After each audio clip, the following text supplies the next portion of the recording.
¿Las mujeres tienen que estar desnudas para entrar dentro de una obra de arte a los museos? ¿O cuál es la proporción de mujeres cuya obra ha sido considerada al interior de las colecciones de los grandes museos? Estas son preguntas que plantean las Guerrilla Girls, un colectivo de artistas feministas que surge en 1985. Y el día de hoy, en Luchadoras, tenemos el gran orgullo y placer de contar con ellas para poder tener una conversación.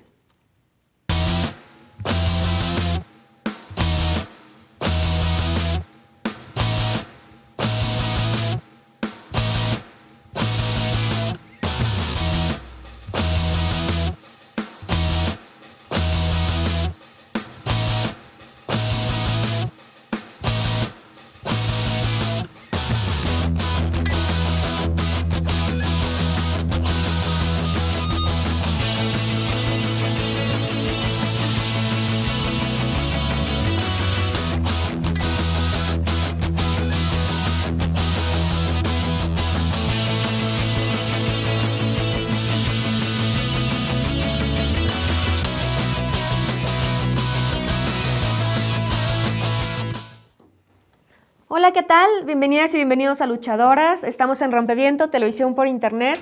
Y el día de hoy yo tengo la gran alegría de tener una entrevista especial.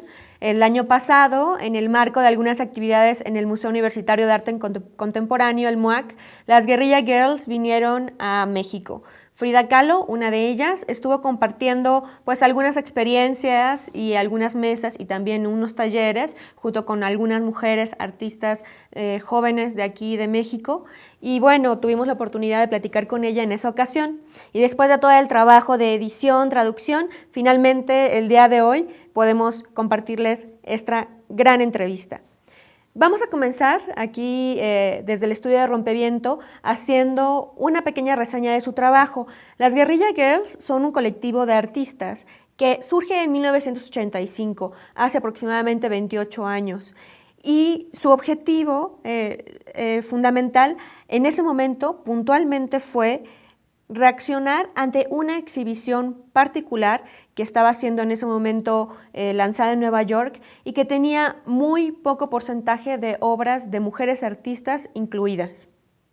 Esta crítica puntual sirvió para hacer como una reflexión mucho más generalizada sobre el mundo del arte, de los circuitos del arte y de los grandes museos en general.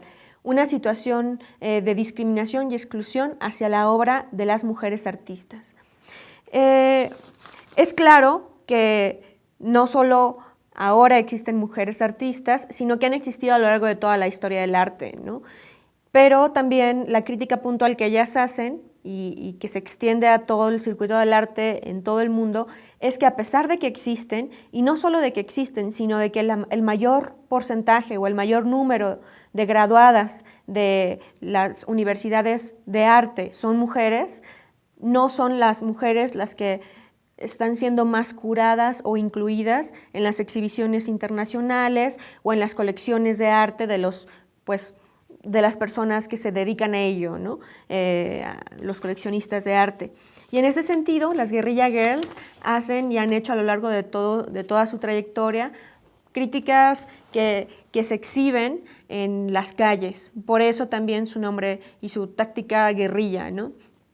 Es decir, como hemos visto ahora en algunas de las primeras imágenes, si las podemos ver otra vez para que las vean con más calma, ellas en los primeros años iban a las calles y ponían pósters, ahí las vemos con todos sus instrumentos de trabajo, pósters en las calles, empapelaban las paredes y también hacían uso de un recurso pues clásico en ellas, que es estos panorámicos publicitarios.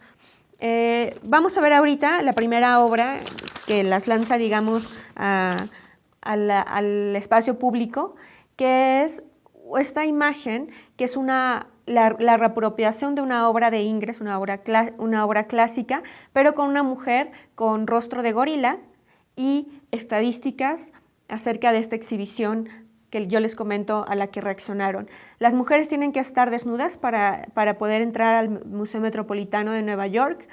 Menos del 5% de las artistas de arte moderno, de las secciones de arte moderno, son mujeres.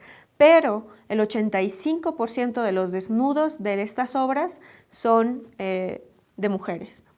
Y bueno, esta es una estadística que se recopiló en el 85 y ellas han seguido haciendo estos ejercicios de ir a los museos, ver qué obras están exhibidas y bueno, plantear esta crítica, ¿no? Otra cosa que ha sido fundamental en el trabajo de las Guerrilla Girls y que finalmente es también lo que ha traído más la atención sobre su trabajo es justo que son gorilas, ¿no? Su existencia simiesca o su existencia simia, digamos, su existencia gorila. Y este tema de ser gorila o ser guerrilla, porque tiene este juego de palabras de acuerdo a su pronunciación en inglés, suenan muy similar, les ha permitido una gran cantidad de posibilidades.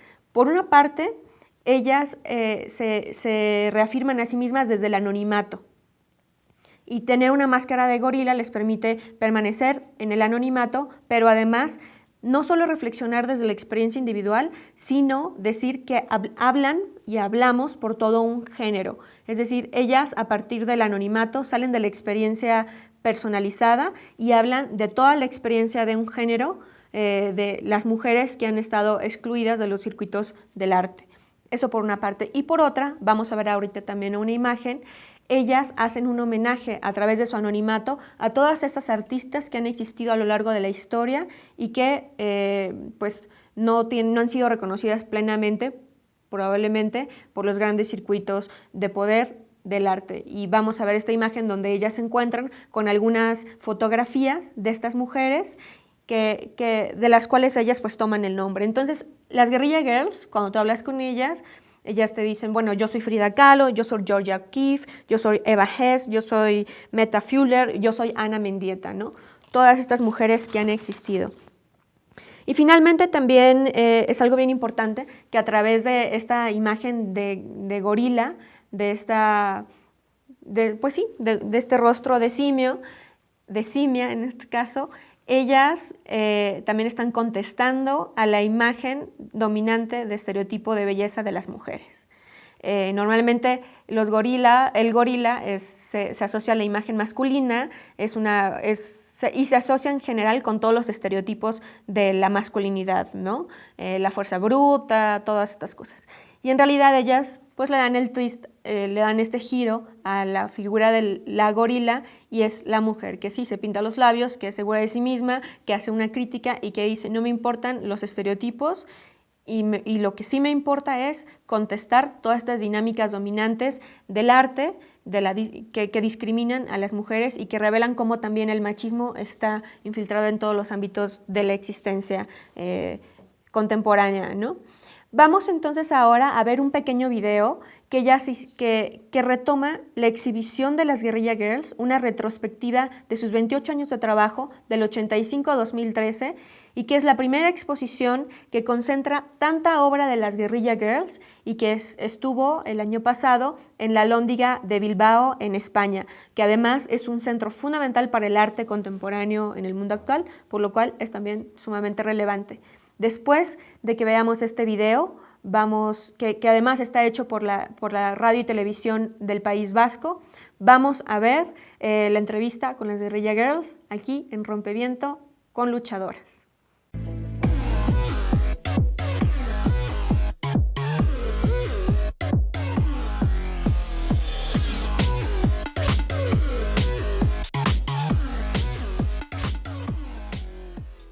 I'm Katja Kolwitz. I'm one of the founding members of the Guerrilla Girls. And I'm Frida Kahlo, and I'm another founding member of the Guerrilla Girls. Nombres de artistas fallecidas y máscaras de gorila. Al más puro estilo de los héroes de cómic, las Guerrilla Girls son activistas anónimas luchando contra la discriminación. A bunch of women artists who saw that things were getting worse and worse for women after the gains that artists made, and particularly feminist artists in the 1960s and 1970s. And one day we went to this demonstration in front of the Museum of Modern Art in New York because they had a show that included almost no women artists and almost no artists of color, and we saw that nobody cared. decidieron que había que utilizar nuevas formas de protesta. Colocaron sus primeros carteles en las calles de Nueva York en 1985 y enseguida recibieron la atención de los medios, gracias, entre otras cosas, a lo que ha resultado ser un gran instrumento, las máscaras de gorila. Why are you wearing masks? We wanted to be anonymous, and we did it to protect ourselves. But very quickly we realized that the mask was a great way of distancing ourselves personally from the issues, so that people couldn't say, she's complaining because she didn't get this or that in her life. And then we could also represent the condition of women artists, not the condition of a single individual. We're trying to think of a disguise so we could be in public and talk to people and do press interviews. And one of our early members, a terrible speller, you know, the word in English, gorilla, the animal, is kind of like guerrilla, the freedom fighter. So she's writing gorilla, and we thought, oh my God, this is it. Xavier Araquistain ha conseguido reunir prácticamente todo el trabajo del colectivo en estos 28 años. Pósters y carteles gigantes expuestos en museos y centros de arte de todo el mundo, libros, manifiestos y material de todo tipo que explica su reflexión y su proceso de trabajo. Pensé que era un muy buen momento para hacer una retrospectiva de uno de los colectivos más importantes de la última etapa del movimiento arte feminista. Han influenciado a toda una generación de nuevas feministas en el campo del arte o en otros campos, que es el caso de mi generación, con una visión, como digo, amplia y compleja. Each one of these posters is a quick, fast read, but actually there's a lot of work, a lot of consideration, a lot of research, a lot of resources that went into each one. Whether they're art or activism is such a great question. We used to argue about this for years and years, but I think all of us understand now it's both. Why do you have to choose? Según dicen, por lo menos en Estados Unidos las cosas han mejorado algo. Ningún museo o galería programaría ahora en exclusiva a artistas varones, pero las cifras parecen decir otra cosa.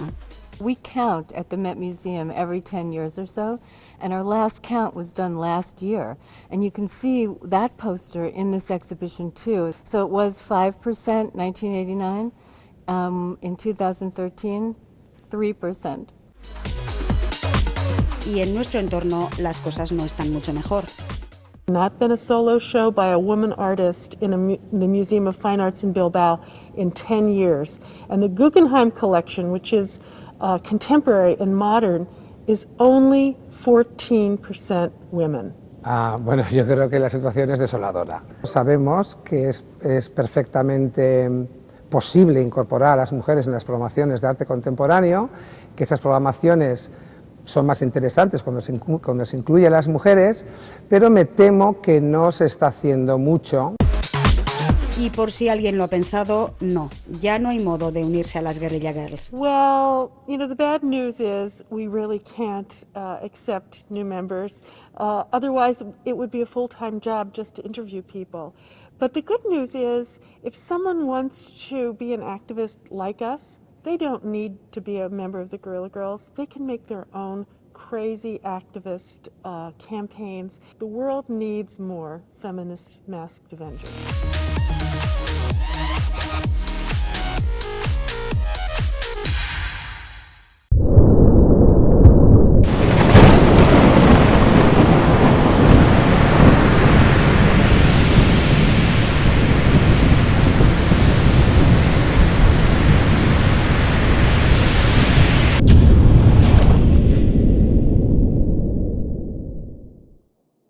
Hola, ¿qué tal? Estamos en Luchadoras. El día de hoy tengo el gran gusto de estar aquí con Frida Kahlo de las Guerrilla Girls y vamos a comenzar a platicar un poco más acerca de su arte. Ya hemos podido conocer un poco acerca de cómo se constituyeron. Muy contenta de estar aquí. Frida, you began working together in 1985, reacting to an exhibition in the MoMA. Were you expecting to become a collective with this amount of work? We never had any idea this would happen. We were just angry. We were just pissed off at the system. And we decided we wanted to do something about it. We wanted to communicate communicate our ideas about it. We wanted people to examine the art system the way they examine any other area of human activity. And one thing led to another. It kept getting more and more interesting, and here we are 28 years later. 28 years. 28 years. And what were you witnessing? We noticed that the position of women artists was eroding in the 1980s from where it had been just 10 years before. Yeah, and we knew that more than half of the graduates of art schools were women, but they were getting fewer and fewer opportunities. So we started to ask the question, what happens to women artists? Why aren't they shown in galleries? Why aren't they shown in museums? And it was very simple to do. We could just take a couple of art magazines that were so proud of their shows. And we started to analyze the shows in another way, and we started putting up posters on the street. First, we went after male artists who are our colleagues, who allowed their work to be shown in galleries. Each cross-section of the art world blamed someone else for the reason why. So we decided to take them all to task. And we didn't have all the answers. We were just asking public questions. And at that time, women were not even shown in galleries. Now, 28 years later, it's a no-brainer. You can't tell the story of culture without all of the voices of the culture in the history. Women, artists of color, whatever. However, what we found is that exclusion takes a different face every generation. Now there's the tokenism. Tokenism? Yes. What's that? The tokenism is the practice of institutions to choose one or two women or artists of color To cover like yes. a quota. And in a way think that everything is solved, and rather than to really show the breadth of work by women and artists of color. And there's also extreme economic discrimination in the art world. If you look at the most successful women artists and the most successful white male artists and the most successful African American and Latino and Asian artists, the white guys make 5-6 times as much money for very similar work. And we think that until there's an equality of means, means of production, there isn't real equality. So let's say that the power relations that were underlying the world of art in '85 are still prevailing, but they have taken different shapes. They are still something that concerns you. Well, the art world is controlled by a small group of people telling us, the larger culture, what its history, visual history is. Now, the nature of that small group has changed. Now, art has become a commodity, an investment, because it is a precious object that can only exist in one place at one time. And it can be bought and sold and borrowed and bartered. And it also has become a symbol of success and a symbol of sophistication for many of the, of the new global capitalists, who have money to burn. And we think that that's a really lousy way to tell the history of a whole culture in terms of what rich people buy.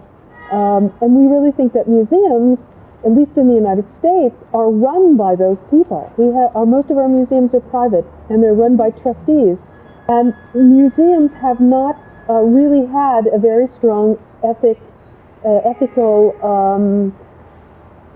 underpinning. They allow people who give a lot of money to the museum to serve on the board and then influence the museum. And all of a sudden, it's the curators and art collectors who have more power than the artists. How to be part of the world of art as an artist and not be caught in these dynamics of... Well, that's hard.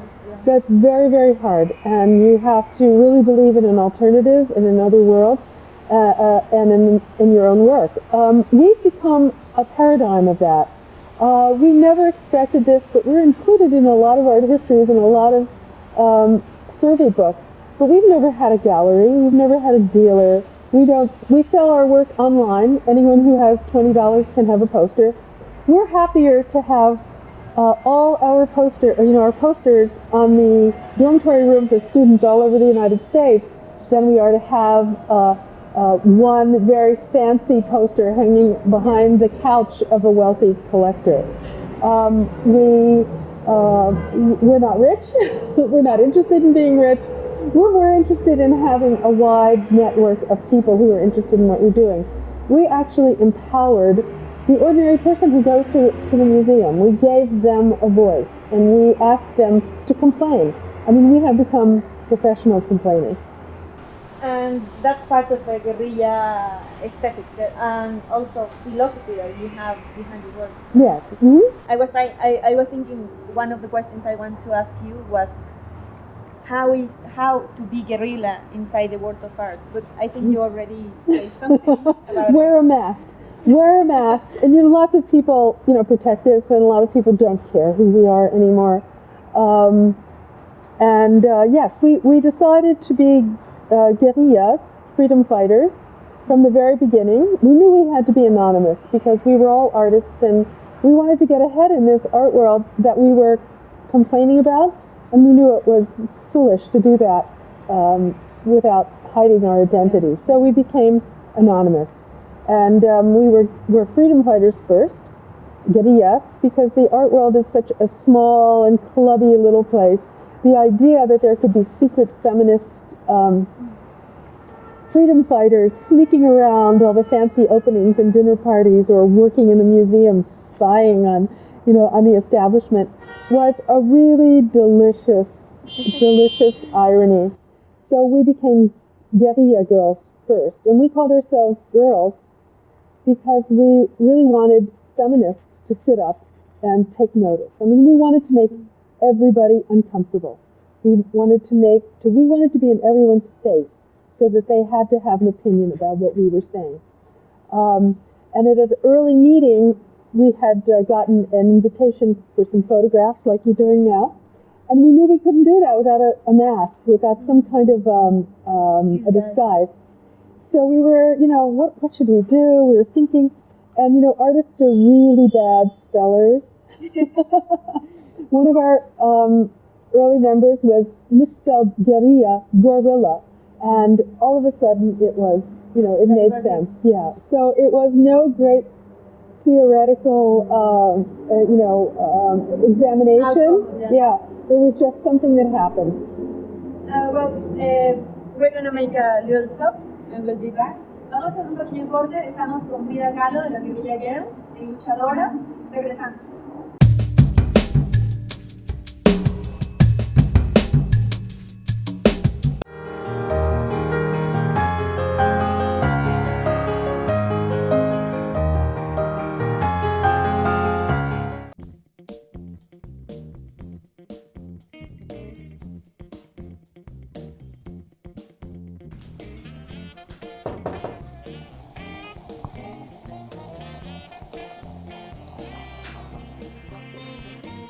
¿Qué hay, compa? ¿Qué hubo, Ernesto? ¿Cómo estás? ¿Qué dices? Aquí andamos. ¿Qué onda? ¿Que me vas a ofrecer un cafecito? ¿Qué va a ser de café? No, ¿cómo crees que de café? No, ¿no? Gracias. No, ¿Qué? mira, ¿Cuál? un café tierra adentro, mira, pruébalo, ¿no? No inventes, como de café. ¿Y ese café de dónde es? Este es café de comunidades zapatistas. Ajá. Está muy bien, además así apoyas el campo mexicano. Las comunidades zapatistas, ¿no? Nomás pruébalo. Consumir este café invoca rebeldía y procura dignidad. Café tierra adentro.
regreso a Luchadoras. Estamos platicando con Frida Kahlo de las Guerrilla Girls y vamos a continuar ahora en inglés. Frida, but we were talking about the gorilla mask and the gorilla identity in general. It actually is very effective to criticize something else, which is the stereotype or how women have been stereotyped in art, but in general terms in society, how femininity is being thought and conceived. So you also try to, well, it works for that. Do you try to oppose? Well, actually, we wrote a book called Bitches, Bimbos, and Ball Breakers, the Guerrilla Girls Illustrated Guide to Female Stereotypes, because one day we sat around and we started to make a list. We were thinking about the stereotype of male artists and women artists. We realized that female artists couldn't behave the way male artists do. You know, if they peed in fireplaces and, you know, got really drunk and wrecked cars and, you know, I mean, they would be institutionalized. So we started making lists of female stereotypes, and it was so long. And then we tried to make a list of male stereotypes. We couldn't come up with half as many. So we thought, you know, this is a really interesting topic. Let's look at it. And society does stereotype women. And society actually stereotypes feminists a lot. And feminists have always been negatively stereotyped. At least in our history, you know, there were, you know, the teetotaling suffragists, and then there were the airheaded flappers, and then there were the bra-burning women's libbers, and then there were the feminazis. So society does not like women who speak up. And we want to confront, you know, we want to confront that. And this mask sort of does it. It confounds, you know, it confounds and also supports every stereotype of women, feminists, outspoken people, animals, you know, whatever. And I think that that's one of the reasons why it's been so successful. Plus, I cannot tell you what comes out of your mouth when you're wearing a mask. It's uncontrollable. So beware. So you were also in that book you were writing about male state, male jail kind of paradigm. It's like this series of power roles that men have are more dominant. Actually, in one of our examinations of the New York Times, we said it was too male, too pale, too stale, and too Yale. And that sort of said it all. And which power places are these analysis is criticizing? Well, we were looking at the arts coverage of the New York Times and the people who called the shots in the New York Times. But I think that more or less that applies to everything. You know, you can see that across the board in the United States. And the sad thing is that the art world is becoming more and more an instrument of the 1%, telling the 99% what our history is. And we really think that that's a lousy way to write art history. We should not trust it. And it's time to make some alternatives and to create some alternative art worlds. There's more than the art world of, you know, of big museums. You have also talked about recover this concept of herstory against history, right? Yes, I mean we also wrote a book. I'm plugging all our books. You can go online. The Guerrilla Girls Bedside Companion to the History of Western Art, because throughout history there have been women who have figured out how to get around all the rules. I mean, many rules were set up to keep them out of making art. They weren't allowed to have studios. They weren't allowed to sign contracts. They weren't allowed to have businesses. They weren't allowed to paint from the nude. And in many cases, they weren't allowed to even learn to read or write. But in every period of art history, there were women who figured out how to get around those rules. And we wanted to tell their story. We didn't want to talk about what art history lacked. We wanted to talk about what was there and what was overlooked. And in many cases, like Angelica Kaufman or Rosa Bonheur, we're speaking of Western art here, they were artists who had tremendous careers during their lifetime. but they've been, written out or marginalized by art history. And we really thought that it was time to tell those stories, especially if 50% of graduating, art students are women. They need some role models. They need to know what women had to do in the past to become artists. Yeah, and exactly that's one of the main topics. It's another effect of the dominance system that we have, that also says that women are more inclined to the social science of the arts, or the arts in general, and not, let's say, engineering or some other professions. But at the same time, those worlds are also dominated and controlled and impede women to participate fully. Well, there's always a distance between the reality and the illusion, and the illusion is that the arts are something feminine, but if you look through history, art has always been about power, or about the power of empire, and men have always been, and mostly white men, have been chosen to be the messengers of that. We think it's time to change. We think there are lots of art histories. There's the art history of what women have done. The art history of what is so-called minor arts. Textiles have always been in most cultures, made by women. Yeah, but somehow those art forms that are done by women are never considered high, whatever high art is. So we're against all those hierarchies of art. We think art is art, and it should all be looked at as the products of our culture. And also, we really think that having the history of art told as an Olympics of only the winners and lots of losers is not really history. That that's like a football game. Yeah, it's a discourse of power. Yes, absolutely. So it doesn't mean actually that there are no women artists there, or that there hasn't been throughout life or history, but it means that they are not being seen, or their stories have not been told. Well, I would suggest to your viewers that they go to their favorite museums and start counting. How many women artists are there? How many male artists? How many artists of color? How many indigenous artists? And then think about what that means, and what the museum would be like if it really told the whole story of our culture. And something about the guerrilla way of working means wanting to change the system, right?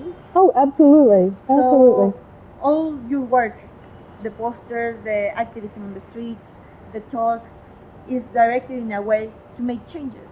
To make changes, and also to empower people to demand changes. Yeah, I mean, obviously, the art world is, at least in the United States, is not a place where people take up arms. But it is a crucial symbol of our time and our culture, and it should be, the story that's told should be as rich as we are. I mean, as vast, not as wealthy, but as rich and textured, very textured. The idea of a mainstream driving the history of art, that the history of art has to go only in one direction, that there's a master narrative, is really an old-fashioned idea, but I think many museums still cling to that, and certainly collectors. And allowing collectors to control what is preserved and protected and collected as art is really, it's an outrage. You use a lot statistics. In fact, the first poster you hang out outside MoMA in New York said something like there are only less than 5% women artists, but 85% of women portrayed on art are naked or nude. Yeah, actually, we like to call that our Get Naked poster. And it was done on the Metropolitan Museum. And we took a famous painting from art history by Ang, who's odalisque, and we put a gorilla head on her. She's a reclining nude, and then we had her ask the question, do women have to be naked to get into the Metropolitan Museum? And then we compared the number of naked females in the artwork with the number of women artists, and it was 85% of the nudes were female, but only 5% of the artists were women. Yeah, and how that figure has changed throughout time. I mean, Do you review the figures constantly? Do you have good news? Or? Well, it's interesting. We go back to the net every couple of years because we hope that we've made a change. And every year it's so depressing. What has happened basically is there are more naked men in the artwork, but fewer women artists. So maybe that's progress. Okay. Vamos a hacer un pequeño corte. Estamos en Luchadoras, platicando con Frida Kahlo de las Guerrilla Girls. Regresamos.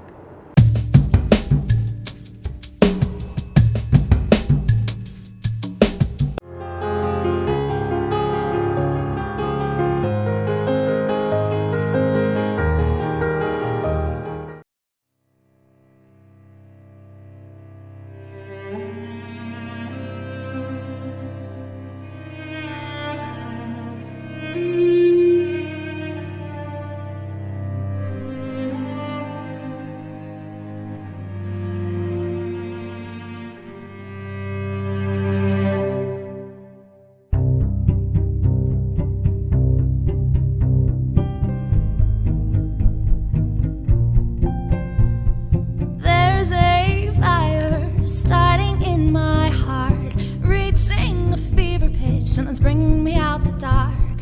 Finally, I can see you crystal clear. Go ahead and sell me out and I'll lay your ship bare. See how I leave with every piece of you. Don't underestimate the things that I will do. There's a fire starting in my heart, reaching a fever pitch and it's bringing me out the dark. The scars of your love, they remind me of us. They keep me thinking that we almost had it all. The scars of your love, they leave me breathless. I can't help feeling we could have had it all. Rolling in the deep, you had my heart inside of your hand, and you played it to the beat. Baby, I have no story to be told, but I've heard one of you, and I'm gonna make your head burn. Think of me in the depths of your despair, making a home down there, 'cause mine sure won't be shared. The scars of your love, they remind me of us. They keep me thinking that we almost had it all. The scars of your love, they leave me breathless. I can't help feeling we could have had it all. Rolling in the deep, you had my heart inside of your hand, and you played it to the beat.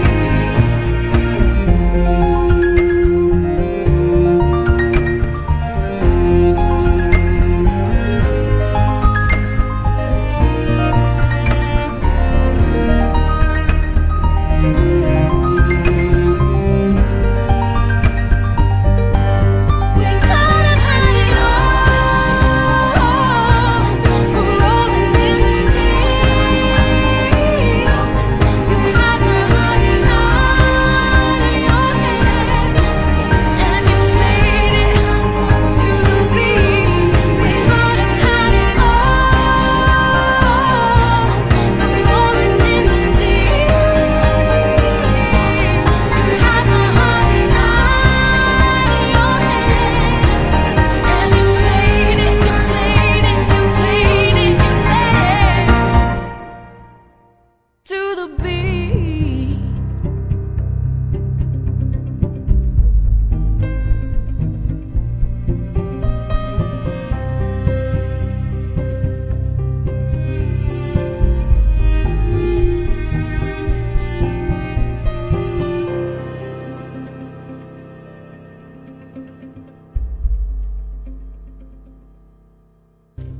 Hi, this is Amanda here. I just want to send out a huge thank you to the piano guys, especially John and Steve, and Al, our sound guy, for allowing me to collaborate in this Adele cover. If you haven't done so already, Make sure that you go and check out the instrumental version, and be sure to subscribe to the Piano Guys.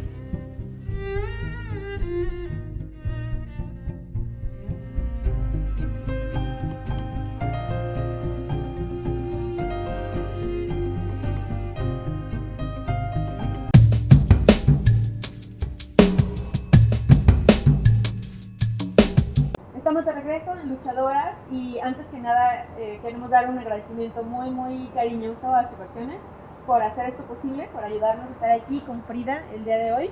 Estamos con Frida Kahlo de los Guerrilla Girls. Hola. And Frida, I want to ask you as well about one of your actions analyzing Hollywood. Mm-hmm. You have several actions. One of them is the anatomically correct Oscar. Can you tell us about what's behind?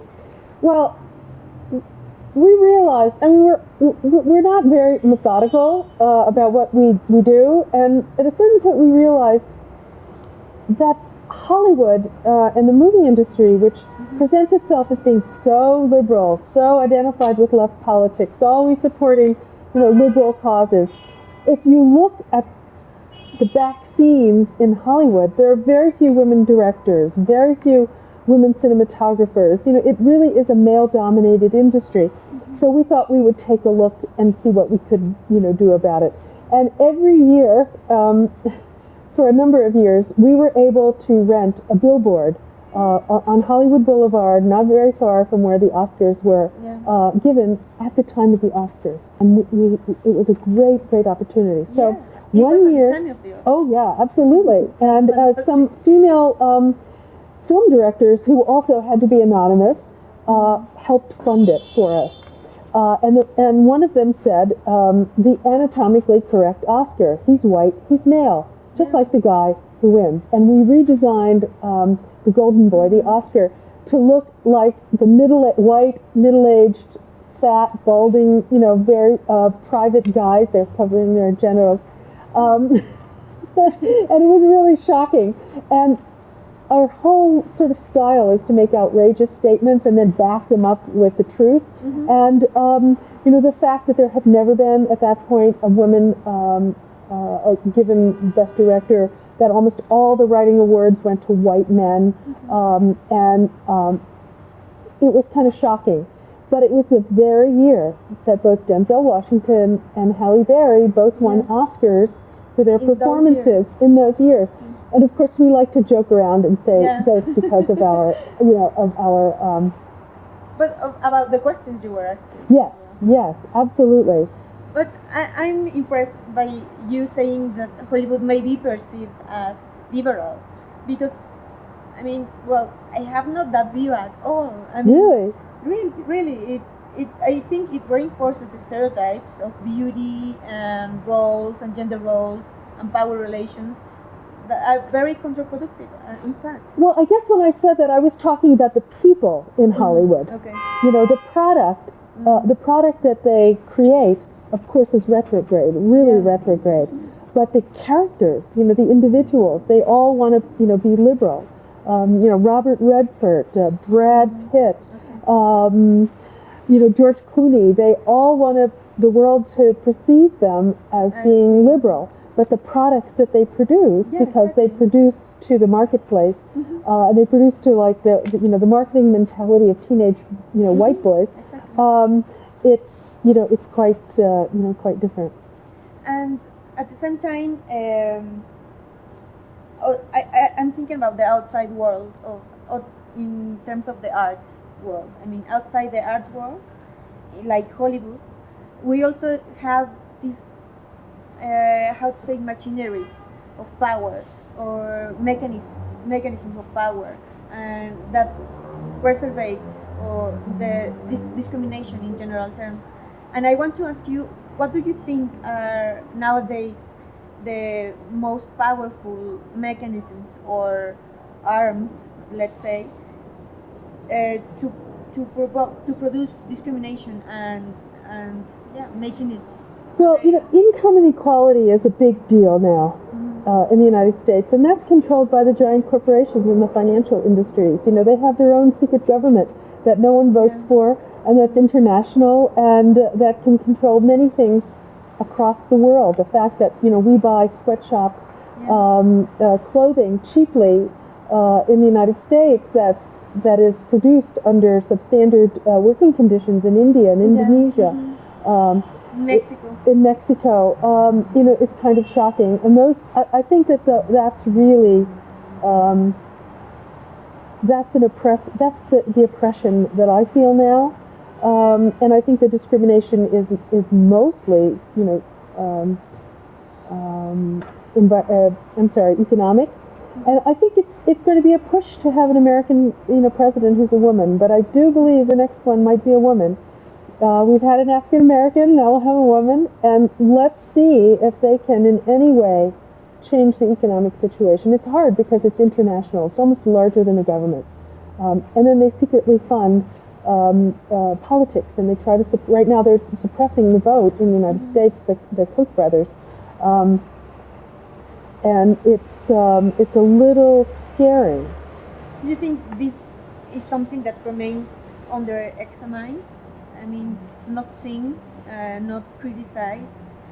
Well, there's been this American Supreme Court decision saying that corporations are individuals. So it was used as an argument to say that corporations can give unlimited money to political candidates. Well, that's basically akin to buying an election. And now they're using that argument, intellectual freedom and freedom of speech, so that companies can refuse to give reproductive rights, health benefits to women. And so I think they're edging around the outside, and reproductive rights in the United States are really under attack. Yeah. It's interesting that same-sex marriage now is becoming accepted, but reproductive rights for women are being attacked. So it's a strange time. Things are not, it's almost counterintuitive how they're going. But I think everyone has to be a thoughtful, thinking person and to reject those aspects of mass culture that manipulate them and oppress them. What do you think is the role of humor in everything, in fighting, in what you're doing, but in general terms in opposing the system? Well, humor has always been important to the underdog. It always makes the underdog feel empowered. But what we discovered, too, is that it's transformative. It changes people's minds. And if you can make a person who disagrees with you laugh, well, you have a little hook into their brain. And, once you're in there, maybe you can change their minds.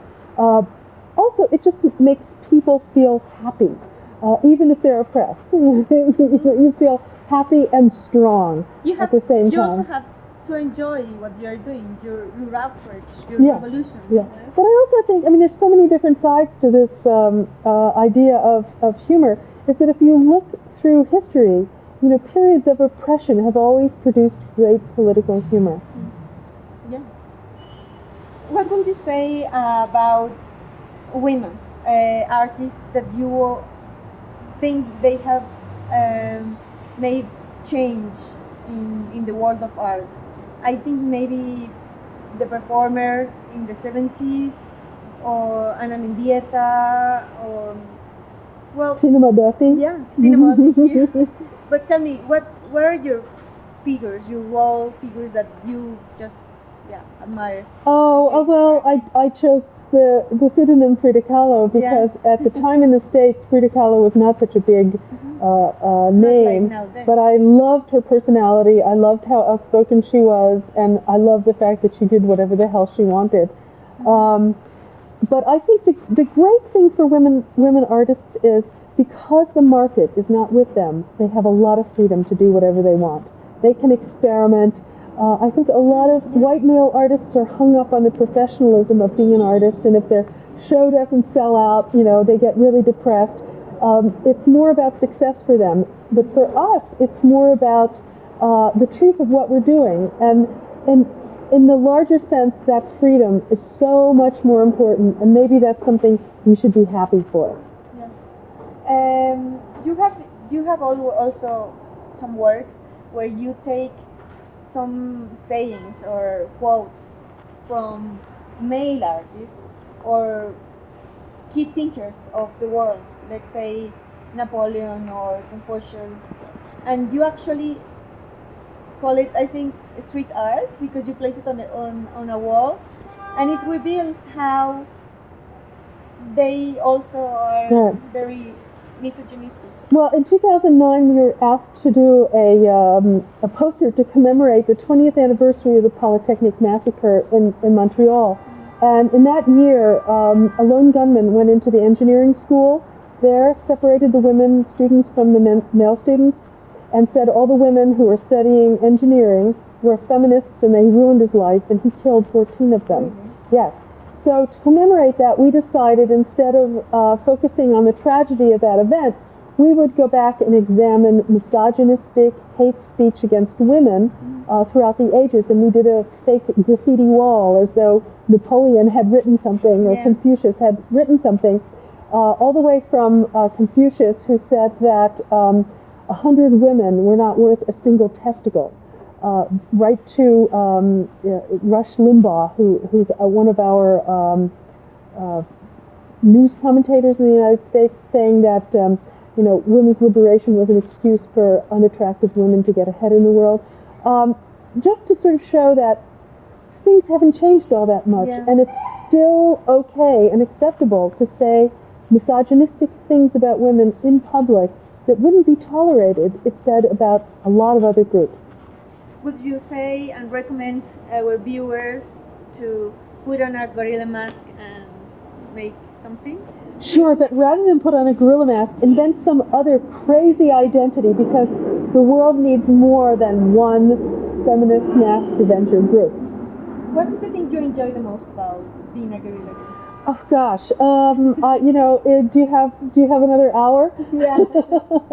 I love sort of circulating around people who don't know that I'm a guerrilla girl and have them talk about the Guerrilla Girls, or talk about issues that the Guerrilla Girls deal with, and it's sort of like being a fly on the wall. I feel like I'm a ghost listening to things. I'm doing research. It's great. It's the best. Good. Thank you, Frida, for being with us. Oh, thank you so much, and viva Luchadoras. Gracias. Do you agree to do a little wordplay? Sure, of course. What do you think, Frida, when I say art? Women. When I say men? Difficulties. Women?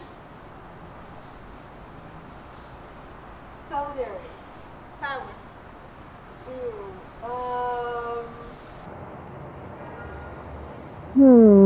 Complication. Change? Of course. Revolution? Sure. Feminism? Bravo. And guerrilla? Guerrilla. Frida. Thank you. Thank you. Thank you a lot for being with us today. Thank you. It was a pleasure to have you in the show. Mucho gusto. El gusto es mío. Gracias. Yes. Muchas gracias a ustedes. Gracias a Subversiones por hacer posible el día de hoy esta entrevista. Estamos con Frida Kahlo de las Guerrilla Girls. Esto fue Luchadoras. Chao.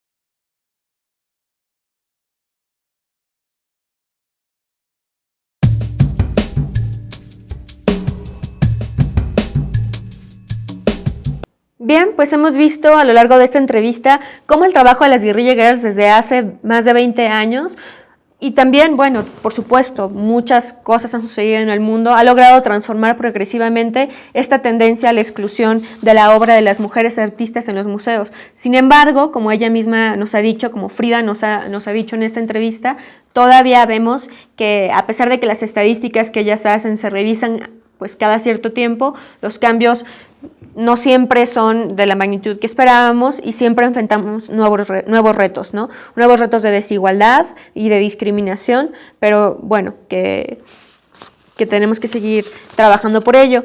Y a mí me gustaría cerrar este programa, esta emisión de Luchadoras, antes que nada, pues agradeciendo a ustedes que han estado aquí al pendiente viéndola, pero sobre todo señalando algo que nos decía Frida en la entrevista. Nosotras y nosotros podemos organizarnos, ya sea que escojamos una máscara de gorila, que escojamos otras formas de movilizarnos, de organizarnos y de plantar nuestras demandas por ahí, pero organicémonos y hagamos las cosas que queramos para plantear los temas que nos preocupan y para organizarnos y tratar de cambiar esas cosas que consideramos que podrían ser de otra manera. En otra entrevista también que les vamos a compartir en nuestro Facebook, una de ellas, de las Guerrilla Girls, también dice que los derechos de las mujeres desafortunadamente no fueron una garantía por muchos años. Fue algo por lo que tuvimos que luchar y son producto justo de la lucha organizada de las mujeres. Entonces, pues el llamado de las Guerrilla Girls, después de estos 20 años de trabajo, es a que sigamos organizándonos y a que lo podamos lograr juntas y juntos.